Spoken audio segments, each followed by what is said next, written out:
Le Conseil des ministres s'est réuni, comme à l'accoutumée, ce mercredi 12 juin 2024, sous la présidence de Patrice Talon, chef de l'État, chef du gouvernement. Au cours de cette assise hebdomadaire, de nombreuses décisions ont été prises. Dans le domaine des communications, il s'agit de la mise en œuvre du plan d'action de réinstallation des personnes affectées par les travaux de construction de l'échangeur du carrefour Védocor dans la ville de Cotonou. Selon les travaux du comité dédié à cela, 190 personnes sont affectées et recensées dans le périmètre pour être éligibles à l'indemnisation. Le Conseil a à cet effet instruit les ministres en charge du dossier de veiller à la prise en charge des intéressés et à la libération effective du champ des travaux. Le Conseil a aussi marqué son accord respectivement pour la contractualisation pour l'extension des travaux de dragage pilote de Dokloboué à la Bouche du Roi dans la zone du lac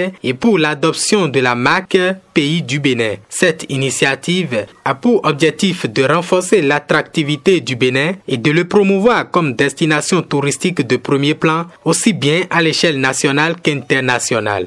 À ces mesures s'ajoutent d'autres telles que l'approbation des modalités de réalisation et d'exploitation du projet de construction du complexe immobilier Kangezo, l'adoption du document de programmation et économique pluriannuel 2025-2027 et l'agrément au Code des investissements. Au titre des rencontres et manifestations internationales, il a été autorisé la participation du Bénin à la réunion de conciliation avec les commissions nationales africaines pour l'UNESCO à Luanda en Angola du 18 au 21 juin 2024. Au deuxième concours international de compétences techniques, la ceinture et la route en Chine du 24 au 26 juin 2024, puis l'organisation à Cotonou de la 25e réunion statutaire des présidents des cours des comptes et de conseillers à la Cour des comptes de l'UEMOA du 15 au 19 juillet 2024. En ce qui concerne les mesures individuelles,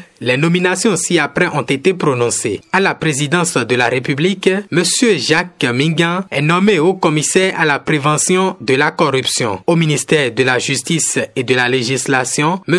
Kokou Bernardin Hunyovi est nommé directeur du Centre national du casier judiciaire. M. Kokou William Kamen Kodjoukpapassou est désormais le secrétaire général adjoint du Conseil supérieur de la magistrature, cumulativement avec ses fonctions actuelles.